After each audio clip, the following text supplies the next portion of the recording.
We thought it was going to be perfect, a brand new house in a brand new neighborhood, spotless sidewalks, identical little lawns, rows of homes so clean it felt like we were stepping into a catalog. Stacy called it a reset. She smiled the first time we turned onto the street. "Look at it, Thomas. It's like it was made for us." She was right. It was too perfect. We moved in on a Tuesday. By Saturday, we couldn't leave. It started small. We took a drive to check out the nearby shops. Every turn looped back. At first, we thought we were just turned around. New area, unfamiliar roads, but after 2 hours, back in front of number 46, Stacy laughed nervously. Okay, not funny anymore." We tried walking, we counted our steps, marked our turns, used chalk on the pavement, still ended up right at the same doorstep. We split up once, took opposite streets, ran in straight lines. We both returned. At the same time, the chalk was gone. On the 5th morning, a box appeared, plain, no writing, dead center in the road. Inside, food, water, toothpaste, a fresh shirt in each of our sizes. No label, no delivery van, just there. We ate. We waited. Next morning, another box, then another. On the 7th day, he appeared, a tall, pale figure, dressed in black, no face, smooth, like plastic, but alive. He stood at the end of the street, silent, motionless, but watching. Somehow, always watching. I tried to approach him. I ran. The faster I moved, the farther he seemed. The road stretched, bent, warped. Then, I collapsed. When I looked up, I was in front of number 46. Day 10, we started scratching the wall to count. We broke into other homes, 3 of them, empty, identical, like ours. One had a room full of toys, new, dustless, a closet with clothes just like mine, a dress Stacy owned, shoes that fit her. She didn't speak for hours. The escape plans started, a dozen of them. We stuffed furniture in the car, drove full speed. Suddenly, trees, a forest, something different. We screamed, we laughed, we hugged, then we turned and saw number 46. We hadn't moved, just another illusion. We built a tower, roof tiles, fencing, planks. Finally, we could see over the rooftops, more rooftops, endless, miles and miles of the same. Day 31. We cracked. Stacy stopped eating. She stared at him for hours. "What does he want?" she asked. I didn't answer. She tried to speak to him, calm at first, then pleading, then screaming. A rock passed through him. She collapsed in the street. "No, we found a radio." Stacy fixed it. For a moment, static, then words. "Cannot be broken. The loop must complete." Then silence. She dismantled it piece by piece. It never worked again. She changed. She started carving into the walls, symbols, the crooked hourglass. "It's a countdown," she whispered. She smiled when she said it. That smile scared me more than anything else. Day 50, a knock. Someone knocked. We opened the door. No one there, just the box. And on top, a tooth, clean, white. We didn't touch it. That night, I dreamed she stood over me, whispering in a voice I didn't know. The next morning, she was gone. I found her, standing next to him, silent, mouth slack, eyes open, part of the scenery now. I screamed, begged, ran towards her. She vanished. "I'm back at the house. I haven't seen her since." I don't count the days anymore. I just wait. He's still there. And now, there are more. At every street's end, dozens of them, all watching. I think the neighborhood is growing. If you find this, don't come, don't look, don't try to understand, because one day you'll stop wanting to leave.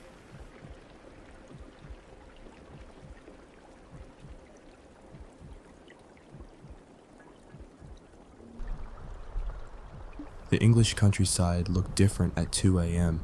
There was something about it, something hollow, wide, and disorienting. The roads were too quiet, the trees too still, the stars above cold and indifferent. It was the kind of night that made you forget what season it was, or how long you'd been driving. The kind of night that made time feel imaginary.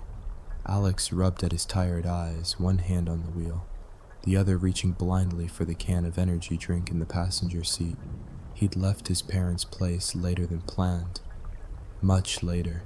The usual route home should have taken under an hour, even with the winding country lanes and sleepy speed limits. But now something was wrong. The road ahead had been sealed off. No cones, no workers, just a massive rectangular screen, bright white and blinding against the night. And across the glowing surface, in thick black capital letters, it simply said, "Turn left." Alex squinted at it, slowing to a crawl. The screen buzzed slightly, like it was more alive than mechanical. No detour sign, no indication of what was wrong ahead. Just turn left.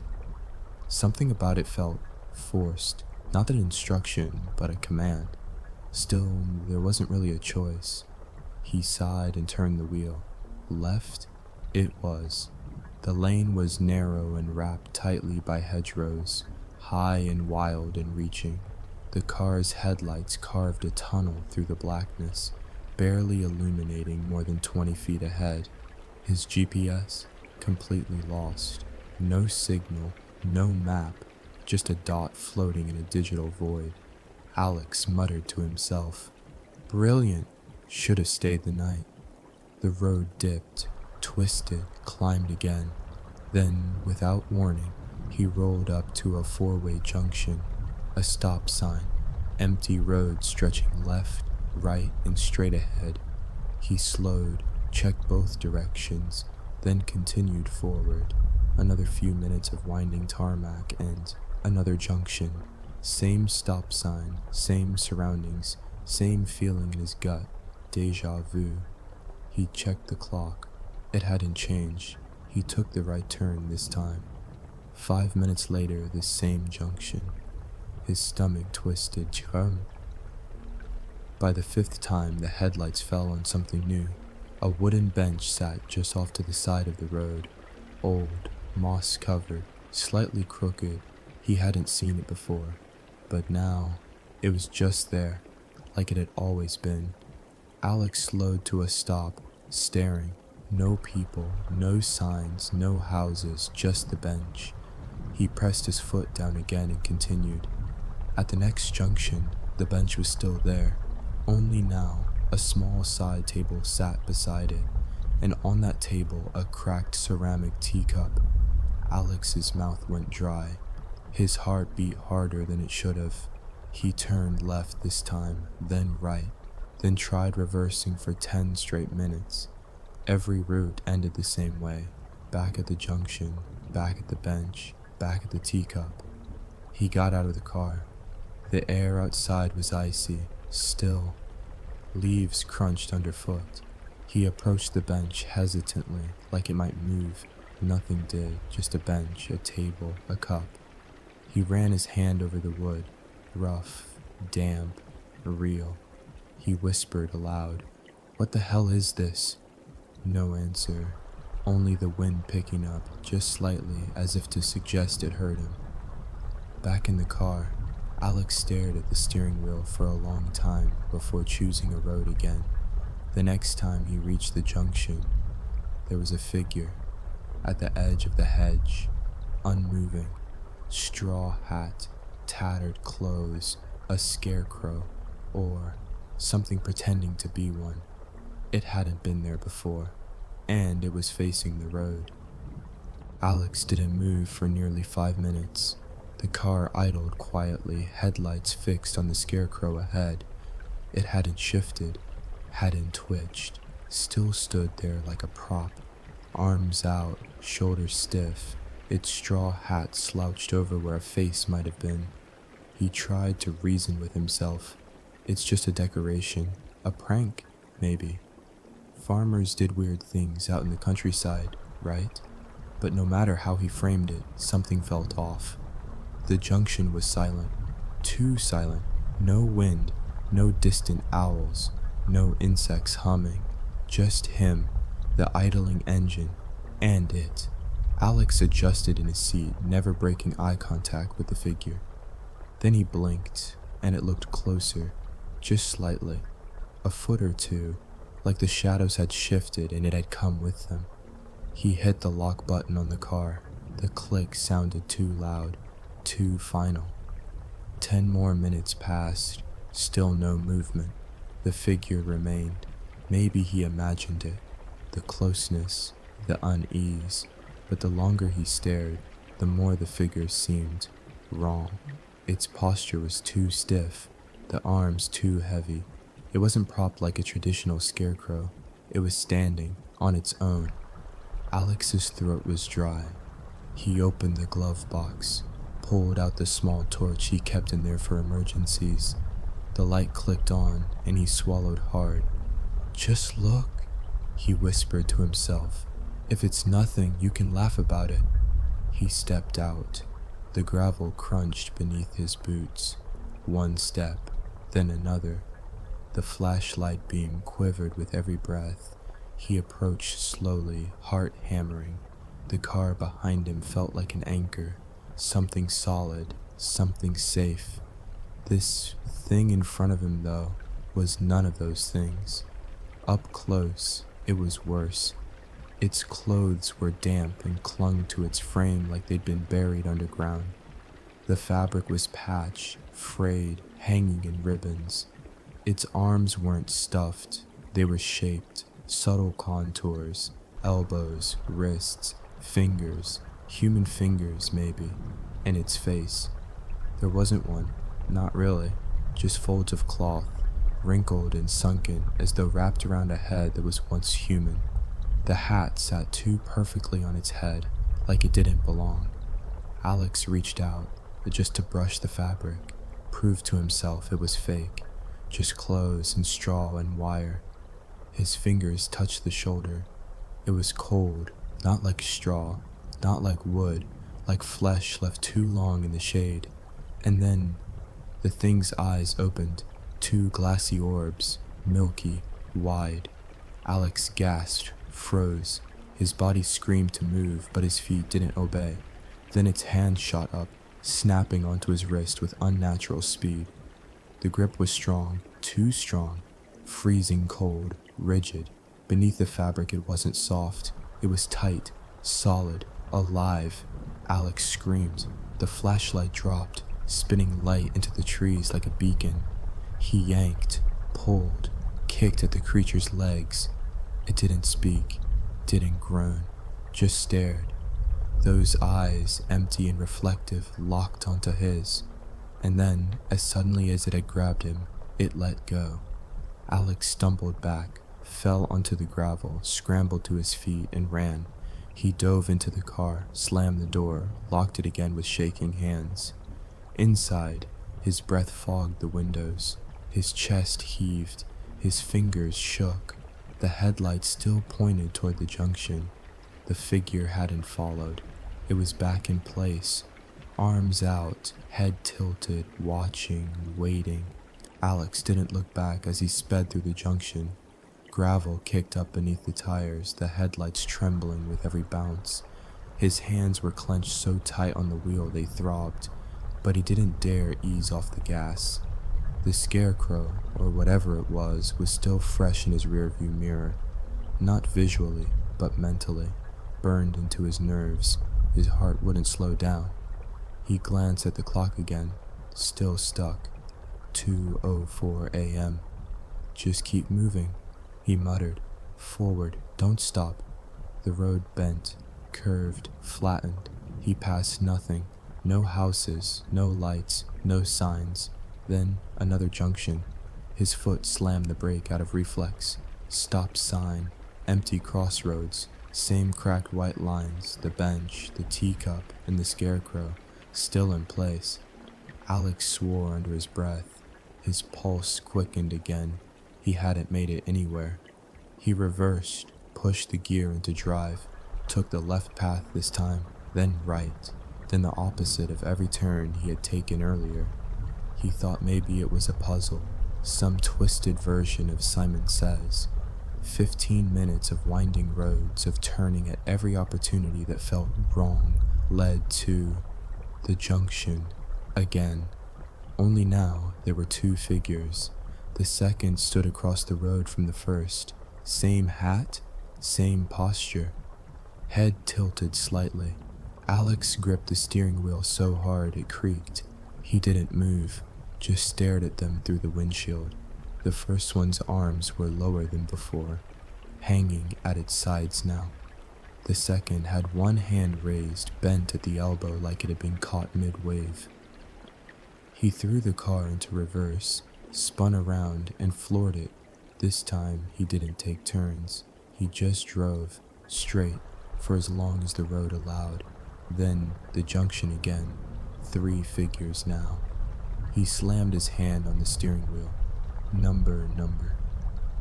This isn't real. The clock on the dashboard flickered. 2:04, 2:03, 2:04. Then nothing, just blank. He leaned forward, trying to make sense of the shapes ahead. The third figure was shorter. Its clothes were different, ripped in a new pattern, face more covered in cloth than the others. They stood like sentries, like statues. But he knew better now. He knew they were watching, waiting. He turned the car off. Silence. Alex sat there in the dark, engine quiet, trying to breathe, trying to think.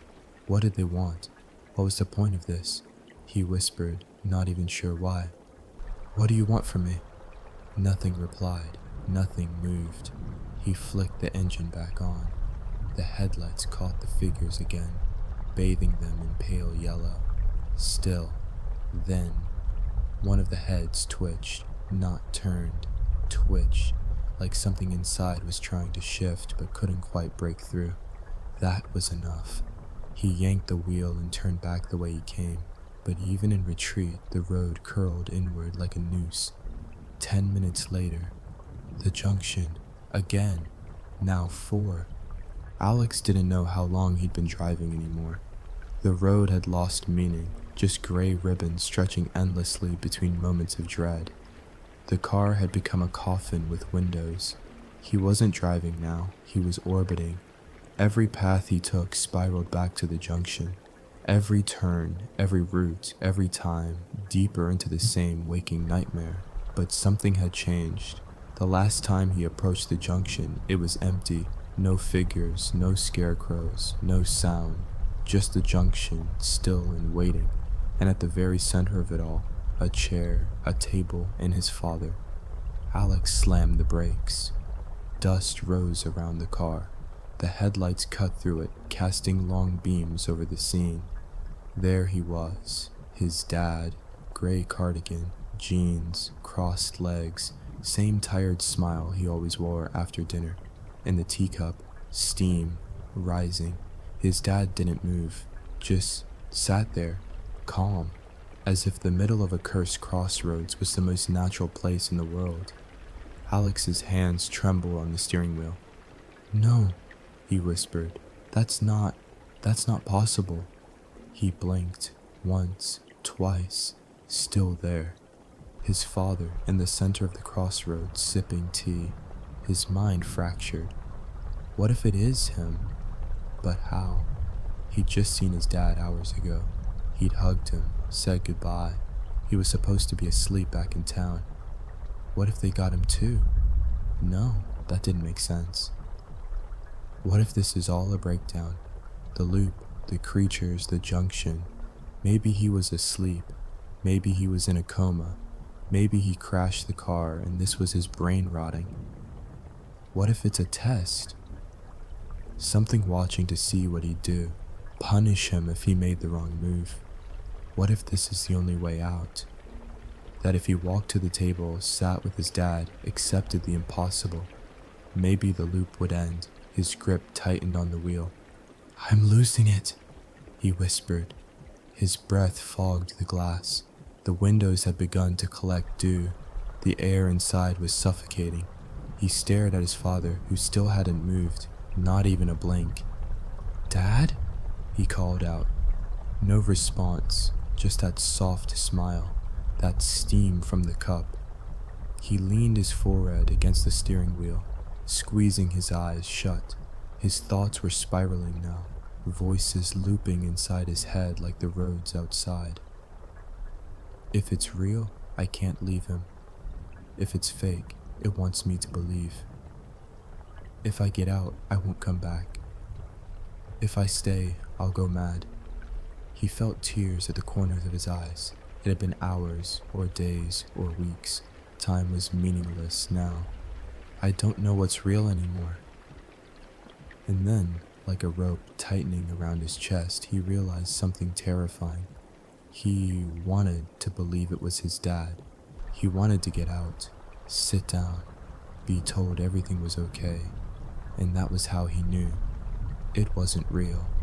He sat up, wiped his face, and put the car in drive.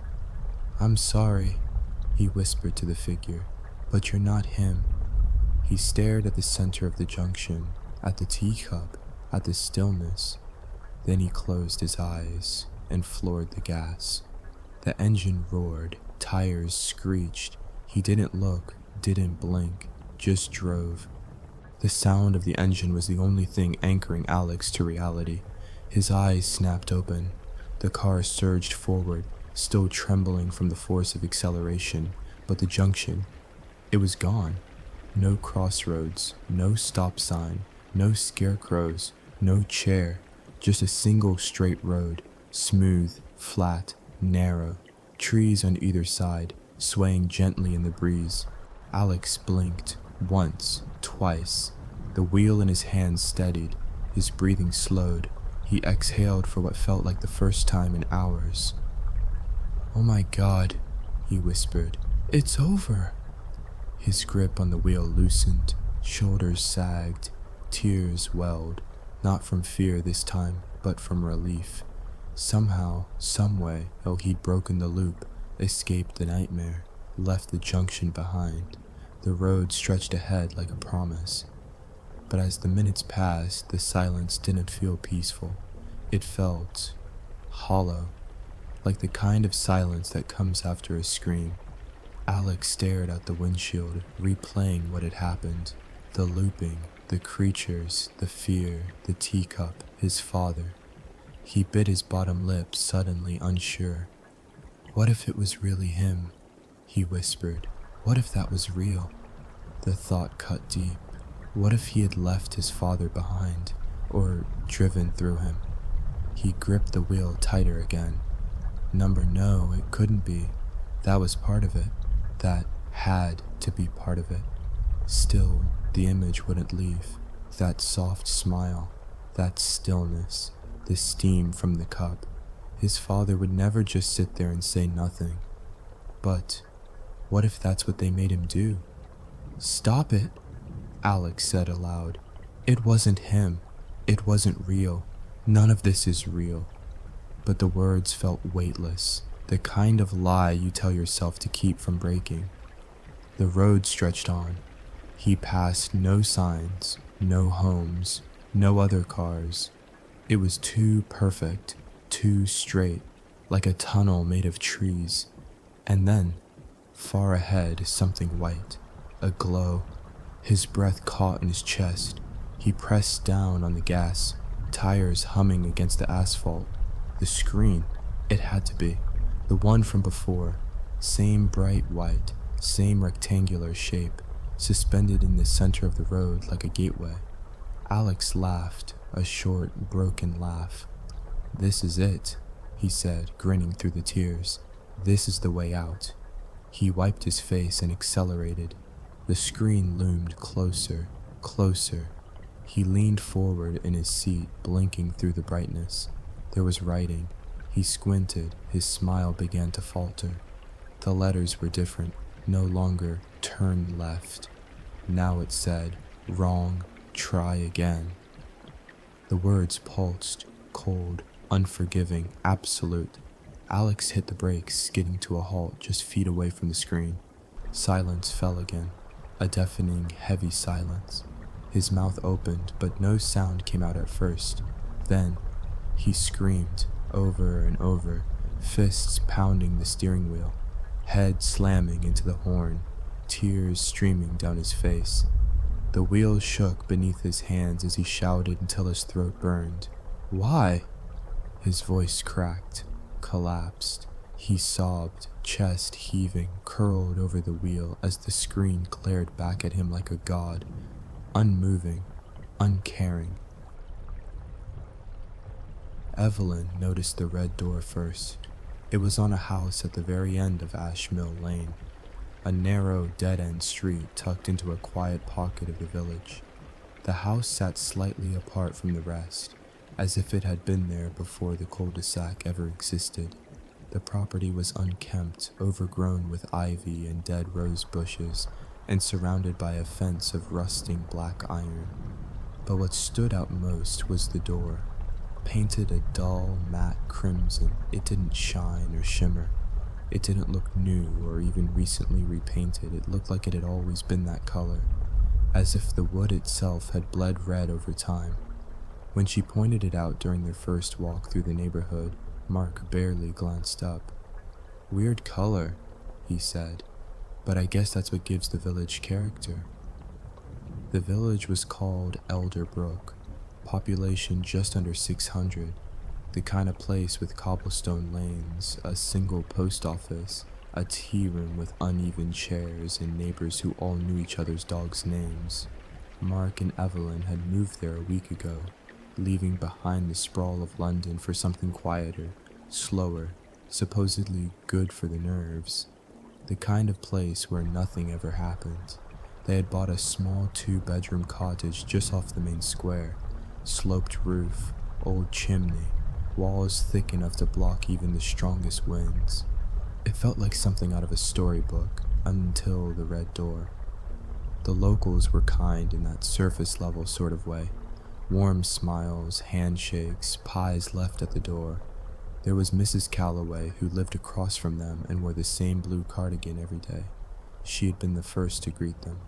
"If you need anything, just knock, unless it's Wednesday. I don't talk to people on Wednesdays." Then there was Mr. Fletcher, the retired builder who spent his days oiling the same old lawnmower that never moved. He spoke in phrases like "suppose it'll rain" and "seen worse things on better days." They met Claire and Joseph, a couple about their age, at the tea room. Claire had sharp eyes and always asked questions that weren't quite polite.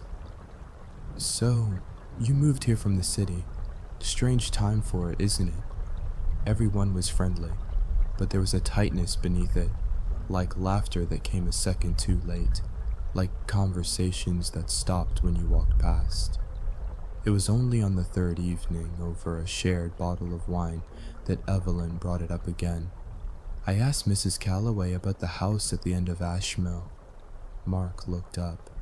"The red door?" "Yeah." She went quiet, then said, "Oh, that old place? Been like that since I was a girl." Like she was quoting something rehearsed. She didn't say anything else. Number changed the subject to fig jam. Mark frowned. "Maybe they think we're being nosy." "Maybe," Evelyn said, "but it's like they're all pretending it's just normal." The next morning, they passed it again on their walk. No number on the mailbox, no car in the drive. The windows were dark, though not boarded. The garden was a mess of brambles and broken stone paths, but the door, it was flawless, not a crack in the wood, not a smudge on the paint. Mark hesitated. "It's weird." Evelyn nodded. "And no one thinks it's weird. That's what makes it worse." They stood in silence a moment before someone called out from down the street, "Lovely day for a walk." It was Mr. Fletcher, waving his oil rag from behind the hedge. Mark called back, "Hey, quick question. What's with that red-doored house?" Mr. Fletcher's arm dropped. His face froze for just a moment. Then he smiled again. "It's always been there," he said simply. "Always been red." Then he turned and walked back into his shed. It started with Evelyn keeping a journal, not for herself, she wasn't the type, but for the house, for the door. A place to log when the curtains shifted, when the lights behind the dusty windows flickered, when the ivy along the fence crept a little higher than the day before.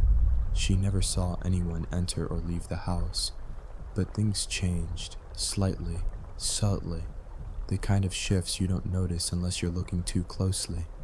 Mark didn't share her obsession, not yet, but even he had begun to slow down when they passed the red door. Sometimes they stopped altogether, just standing there in the middle of the lane, watching. "Someone's living there," Evelyn said one morning. "I swear I saw a candle in the upstairs window." Mark didn't respond right away.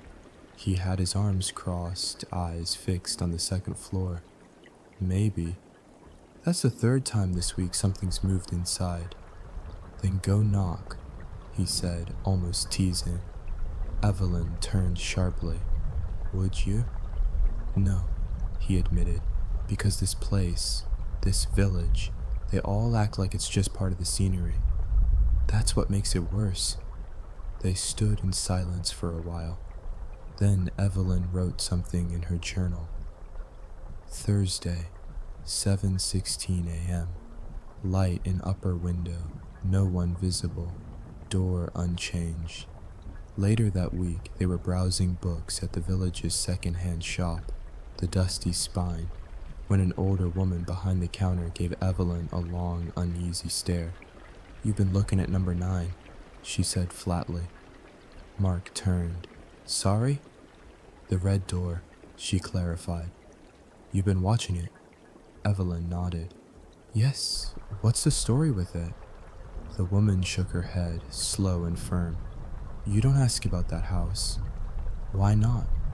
"Because if you ask too long, you'll end up going inside. And if you go inside..." She trailed off, folding her hands. "You don't come back." They laughed about it later over coffee, but something in the woman's voice stuck with them. Mark tried to brush it off. "It's village folklore. People love a mystery." "Then why does no one ever go near it?" He didn't have an answer. That night, Evelyn dreamed she stood in front of the red door, and someone inside was whispering her name. Not loud, not demanding, just steady, repeating, familiar. She didn't tell Mark. The next few days were colder, overcast, the kind of damp air that made everything feel heavier. Evelyn walked past number 9 alone on Saturday morning and noticed something new.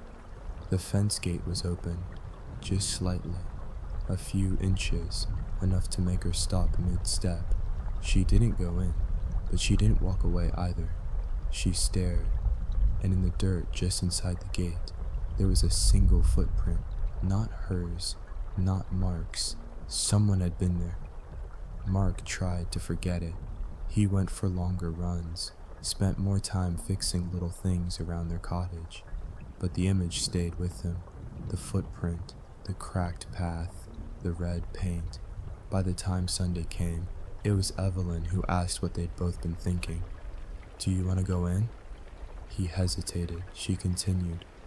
"We don't have to. I can't stop thinking about it." "Neither can I," Mark said. "But if we go through that door..." "We don't have to go far, just inside, just to see." They waited until dusk. The village quieted down after 5. No one lingered on the streets. Windows glowed softly with lamplight. Elderbrook turned inward. Number 9, however, remained unchanged. They stood at the gate, neither moving.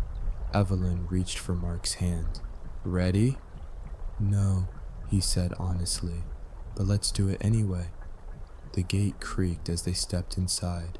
They walked the path slowly, boots crunching against scattered leaves and old stones. At the door, Evelyn reached out.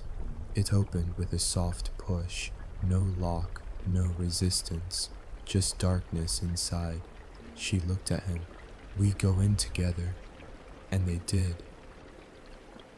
The door closed behind them with a sound that echoed far too long for such a small space. The interior was darker than it should have been. No furniture, no smell of dust or mildew, just silence, and the kind of blackness that felt thick, heavy. Mark reached for his phone and flicked on the flashlight. The beam cut through the dark, revealing warped floorboards and peeling wallpaper. The hallway stretched deeper than the exterior of the house would suggest. There were doors, 4 of them, evenly spaced, each painted the same red as the one they had come through. "I don't like this," Evelyn whispered. Mark turned, trying to keep his voice steady. "We're just gonna look around. A few minutes, then we go." But the deeper they stepped into the house, the heavier the air became. There was no creaking under their feet, no wind outside, no sound at all. It felt like the world had been paused. Evelyn stopped first. "Do you feel that?" she asked. "What?" "Like we're not supposed to be here." Mark opened one of the side doors. Nothing inside, just a small room with a broken chair and cracked tiles on the floor. No windows, no outlets. He closed it again. "Let's go," he said. This isn't just an old house."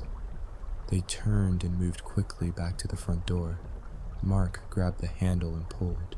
The door opened without resistance, but the light outside was wrong. Too bright, too flat, like sunlight filtered through a sheet of wax paper. They stepped out onto the front path. The air was cooler than it had been, damp, still. Elderbrook was there, but it wasn't.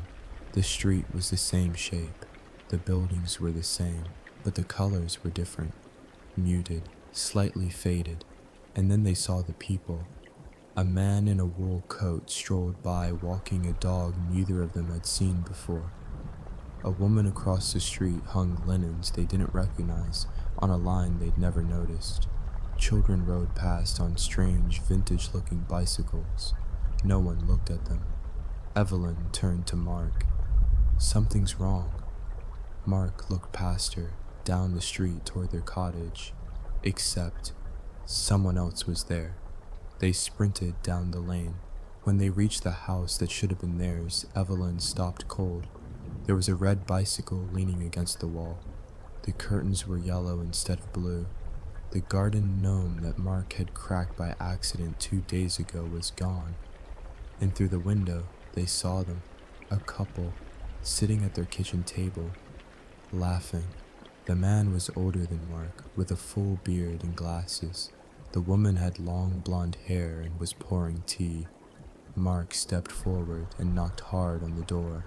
The laughter inside stopped. A moment later, the door opened. "Yes?" the man asked, frowning. Mark stared. I think this is our house. I'm sorry." "We live here," Evelyn said. "This is our cottage. We moved in last week."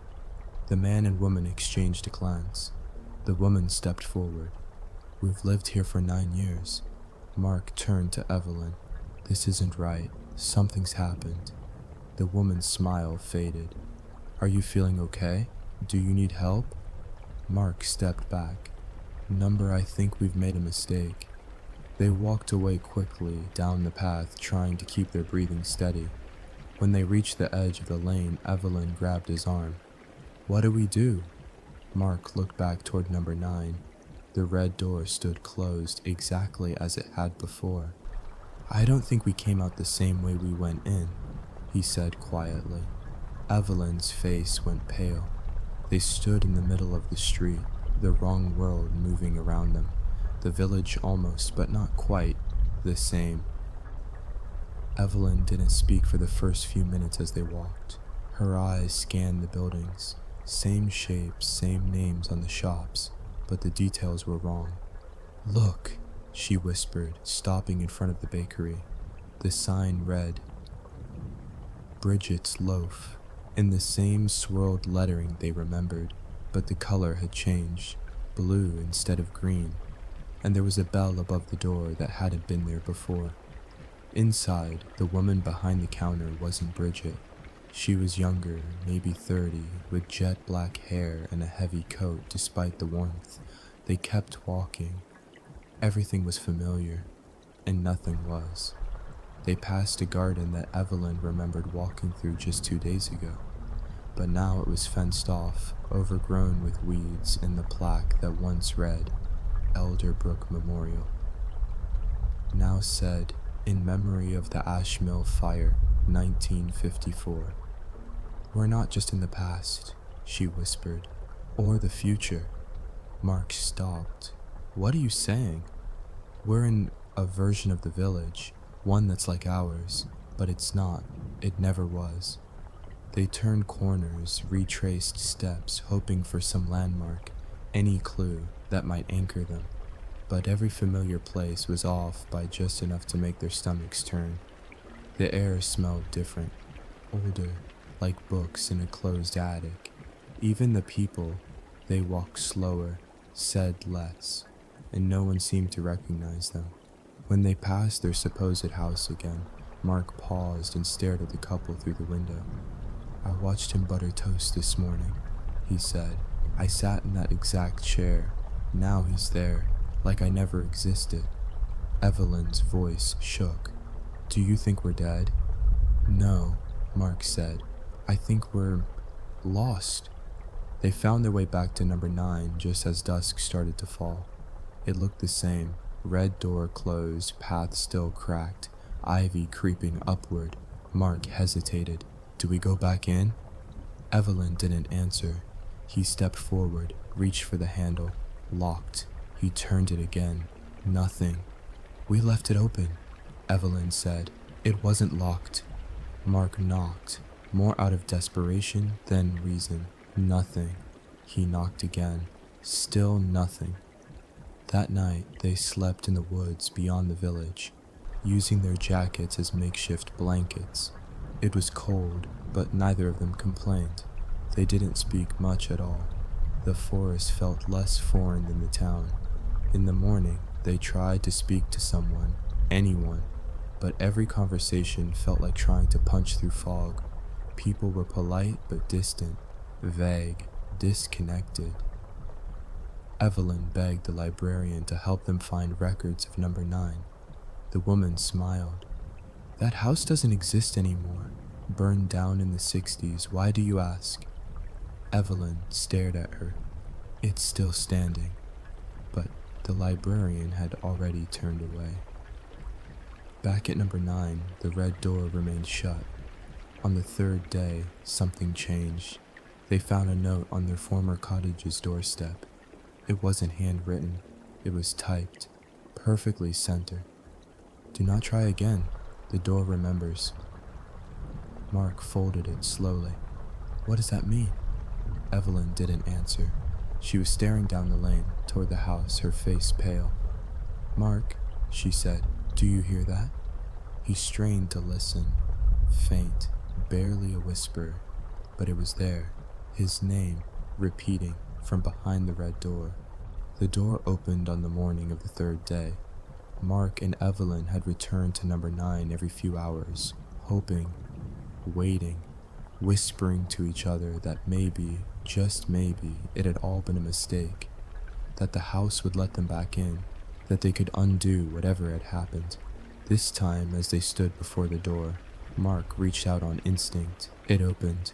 The hinges creaked like they hadn't moved in years, and the scent of aged wood and cold air spilled out.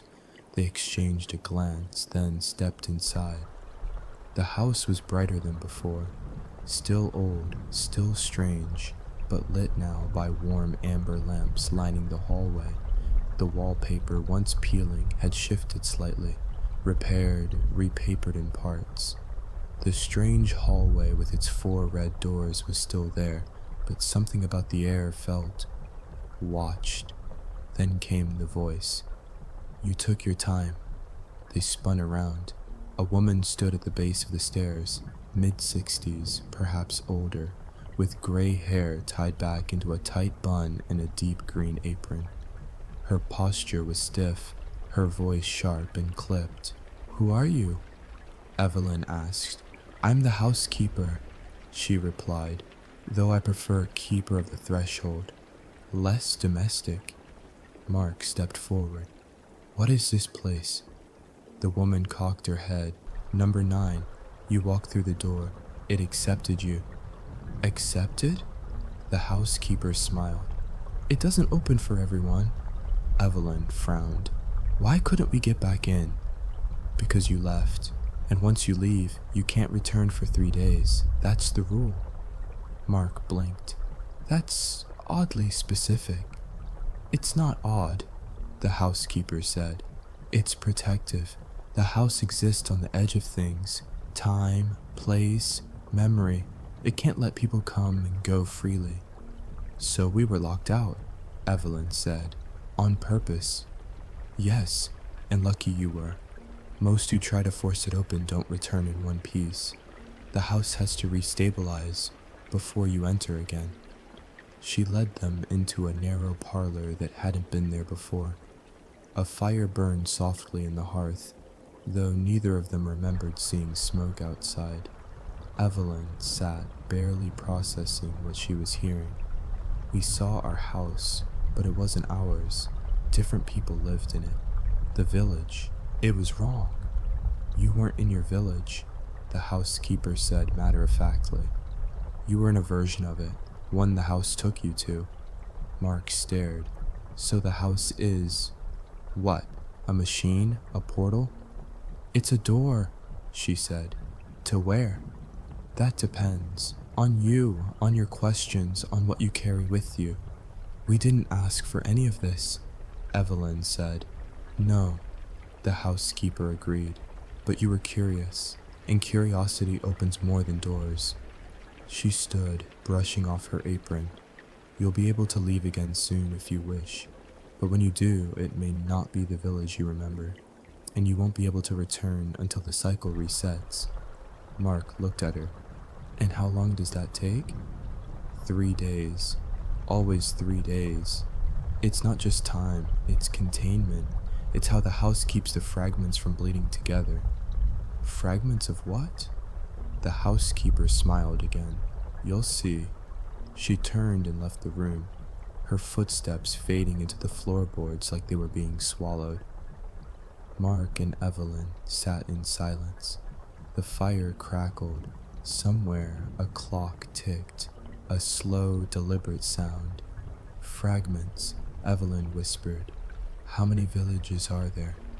Mark didn't answer, because deep down he was afraid that whatever was behind that red door wasn't done showing them. Please, Evelyn said for what must have been the 3rd time that morning. There has to be a way back. Our village, our real home. There must be a way to return. The housekeeper poured tea into 3 mismatched cups and said nothing. Mark sat forward in his chair, the fire crackling beside him. You said the house takes us to different versions, that it reacts to what we carry with us. Well, we didn't carry anything. We just walked in. That's not true, the housekeeper said without looking up. You brought curiosity. That's the heaviest thing of all. They were seated in the parlor again. The same fire, the same soft ticking from the old clock on the wall. The only thing different was the silence. It had thickened somehow, pressed in closer. Evelyn clenched her fists. We need answers. You said you were the keeper. Doesn't that mean you know how this works? The housekeeper finally looked at her. I keep the house. I don't steer it. Mark frowned. So you can't help us? I can keep you safe while you're inside. I can warn you when the door is about to close. I can tell you when it will open again. But no, I cannot control where it leads. Evelyn stood. Then who can? There is no who, the housekeeper said. The house isn't a machine. It isn't a vehicle. It's a threshold. It listens and it answers. Mark stood beside Evelyn now. What are we supposed to do? Keep stepping through until we get lucky. That's one option, the housekeeper said, sipping her tea. And the other? Settle. The word hit the room like a dropped stone. Evelyn's face paled. Settle? There are those who pass through and find a version they can live with, the housekeeper said. A place close enough to their own life. Some choose to stay. Mark shook his head. That sounds like giving up. It's not giving up. It's choosing certainty over chaos. The house won't stop you from trying again, but it won't guide you either, and it won't save you if you go too far. They sat in silence again. Even the fire seemed quiet. You're telling us, Evelyn said slowly, that we could keep trying forever. The housekeeper nodded.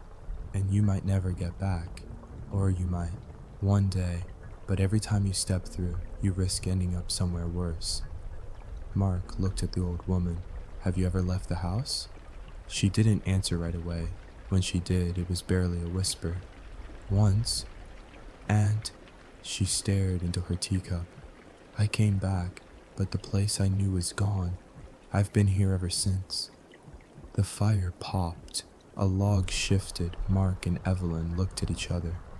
I don't want to settle in someone else's life, Evelyn said. Me neither, Mark replied, but I don't know how many more chances we'll get. They turned back to the housekeeper. When does the door open again? Mark asked. The housekeeper stood. Tomorrow, at dusk. She walked to the hallway, her voice floating behind her. The house will open where it takes you next. That's between you and it. Then she was gone. The red door creaked open just before dusk. Evelyn held Mark's hand tightly, neither of them speaking as they stepped through. They'd agreed to try again, agreed that whatever lay beyond, they would face it together. But as soon as the light shifted around them, they knew something was wrong. It was quiet, not just village quiet, dead quiet. No breeze, no birds, no distant voices. The sky above was clouded with a dull orange haze, as though the sun had gotten stuck just before setting. In the village, it was empty. The buildings were still there, but the color had drained from everything. The stone looked scorched, weathered by time and heat. The windows were black. The hedgerows that had once been trimmed with obsession were now wild and brittle, like bone-dry brambles. There were no lights in the houses, no signs of life. The air smelled of soot and something older, like an attic that had been locked for a century. It's like it's dying, Evelyn said, like we stepped into the last breath of something. Mark scanned the street. We've got 3 days. We find shelter. We wait. They headed toward their cottage, or what used to be. The house still stood, but it was sagging under its own weight. The roof line was warped, the front door hung ajar, and the walls were streaked with black, as though fire had once licked them. The garden had collapsed into itself. Flowers turned to dust, the fence swallowed by creeping vines long dead. Inside, the air was colder than outside. They moved slowly through the rooms, afraid something might crumble if they touched it. Furniture was intact, but covered in ash. The mirror in the hallway was cracked from corner to corner, and every clock in the house, kitchen, bedroom, mantel, was frozen at 3:33. Evelyn paused by one of them. It's like time stopped. Mark said nothing. He was staring out the window. That night, they slept in the back room, curled beneath layers of old blankets they'd found in a trunk. There was no sound, not even the creaking of wood or the wind. It was a silence that didn't feel peaceful. It felt like something was listening. In the morning, the sky was the same dull orange, neither brighter nor darker. Nothing had changed. It felt like the world outside had been paused mid-collapse. They walked the village, searching for anything that might make sense. They found burned-out cars with their tires melted flat, a bicycle frozen to the pavement with rust, storefronts with shattered glass and shelves emptied long ago. On the second night, Mark lit a fire in the old stove with whatever scraps he could find. It gave off little heat, but it helped ward off the dark. Evelyn sat against the wall, knees pulled to her chest. What is this place? A version, Mark said. One the house thought we needed to see. Why? He didn't answer. Because he didn't know, and because deep down he feared the answer was to show them what happens if they stay too long. The third day passed slowly. No sun moved in the sky. No people appeared. No sounds returned. It was like the world had moved on and left them in its carcass. At dusk, if you could call it that, they approached number 9. The red door was open, waiting. Neither of them looked back. They stepped through, and the door closed behind them. The door opened soundlessly, and warm air drifted over them. For the first time since stepping through the red door days ago, the light felt welcoming. Sunlight streamed down from a sky that was bluer than memory. The air smelled of lavender and fresh soil. Evelyn exhaled sharply. "It's beautiful." They stepped out onto Ash Mill Lane. It was their street, their house, their garden trimmed exactly how they left it. The gnome with the cracked hat sat beside the rose bush. The curtains in the front window, blue, not yellow. The mailbox still crooked on its post. Mark blinked. This is it. This is home. But something was wrong. They entered their house. Everything was exactly in place. Furniture, dishes, even the sweater Evelyn had tossed over the back of the sofa that morning, at least it felt like that morning, was still there. It was perfectly their home. Too perfect. Evelyn ran her fingers along the banister, paused by the coat rack. "I don't remember leaving the light on in the kitchen. I don't remember refilling the tea jar," Mark said. They walked the rooms. Everything was clean, unused, and quiet. It wasn't until they stepped outside again that the real strangeness settled in. A woman across the street was watering her plants. She looked up and smiled. "Lovely weather today." Mark raised a hand. "Yeah, it really is."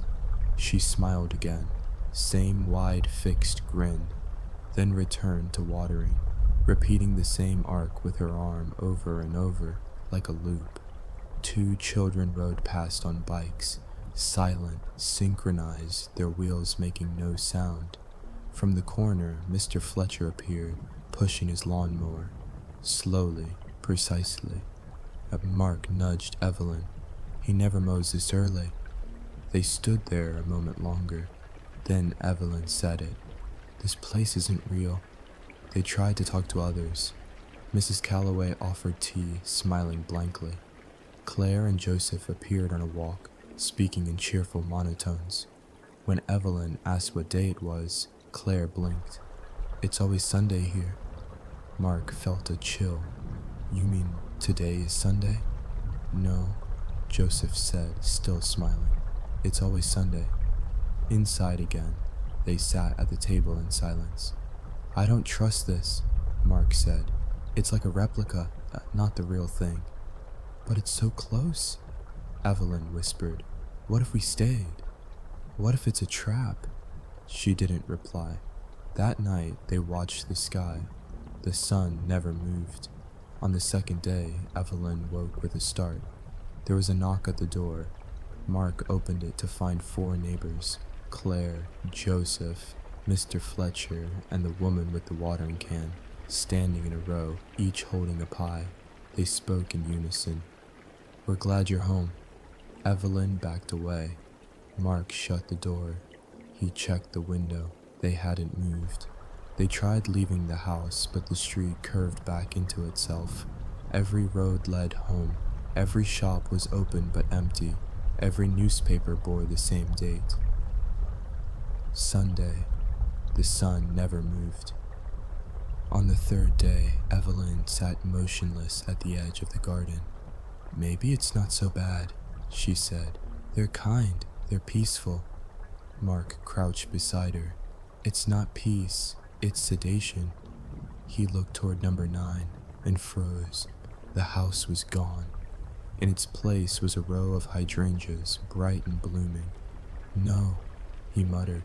"No, no, no." Evelyn joined him. "Where is it?" "They've sealed it. This place, it doesn't want us to leave." They sat in the driveway until night, except night never came.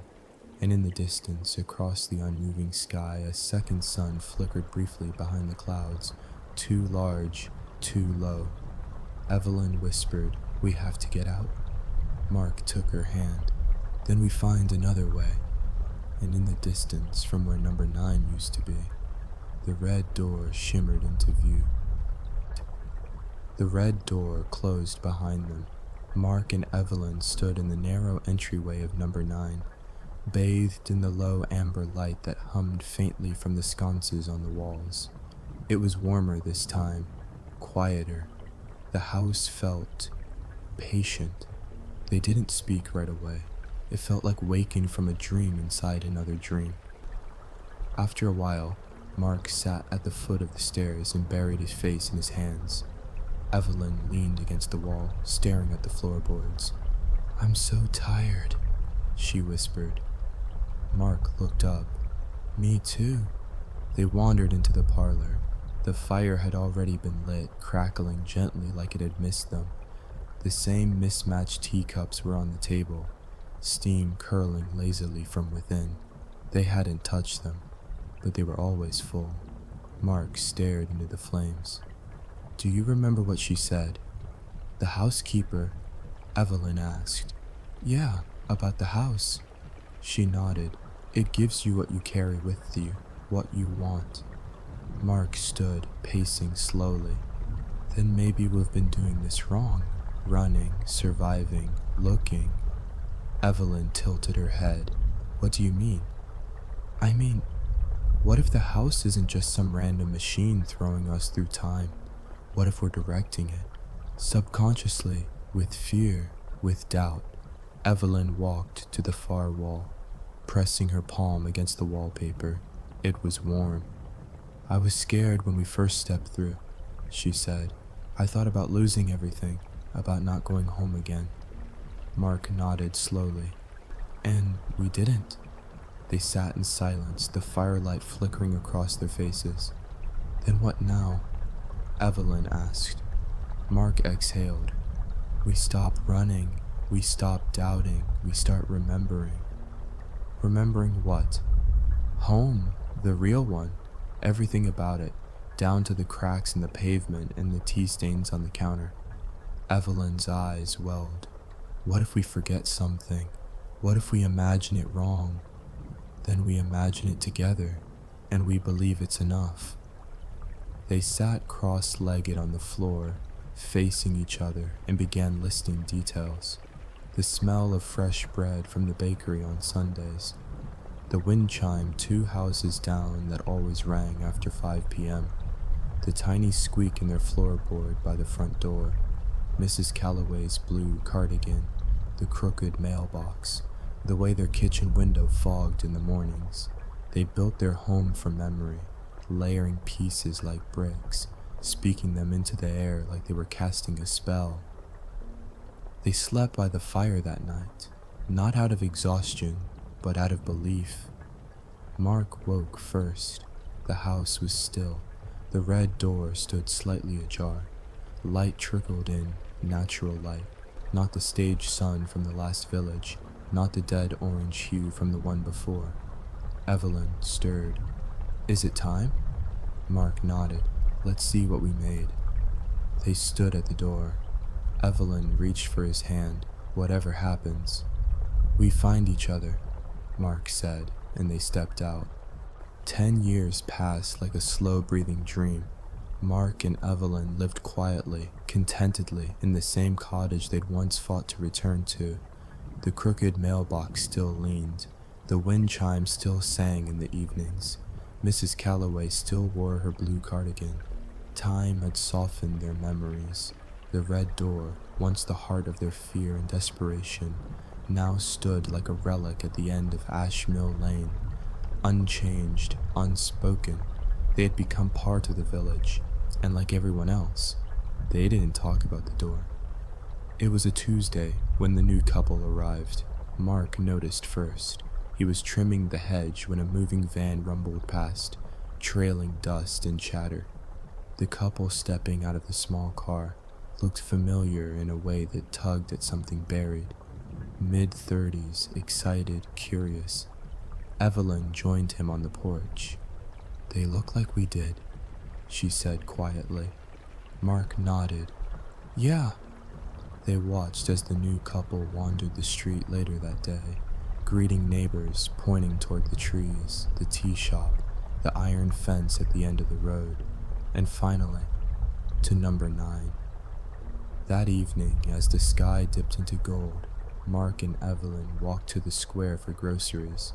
The new couple was there, sitting outside the cafe, sipping tea and asking questions. They stopped Evelyn with a wave. "Hey," the woman said brightly. "You're locals, right?" Evelyn smiled. "We've been here a while." The man leaned forward. "What's the deal with that house at the end of the lane? The one with the red door?" Mark and Evelyn paused. Then Mark chuckled, just the right amount of amusement. "Oh, that?" "Yeah," the man said. "Looks abandoned. Creepy, kinda." Evelyn shrugged. "It's just part of the village." Mark nodded. "Been there forever. Nothing to worry about.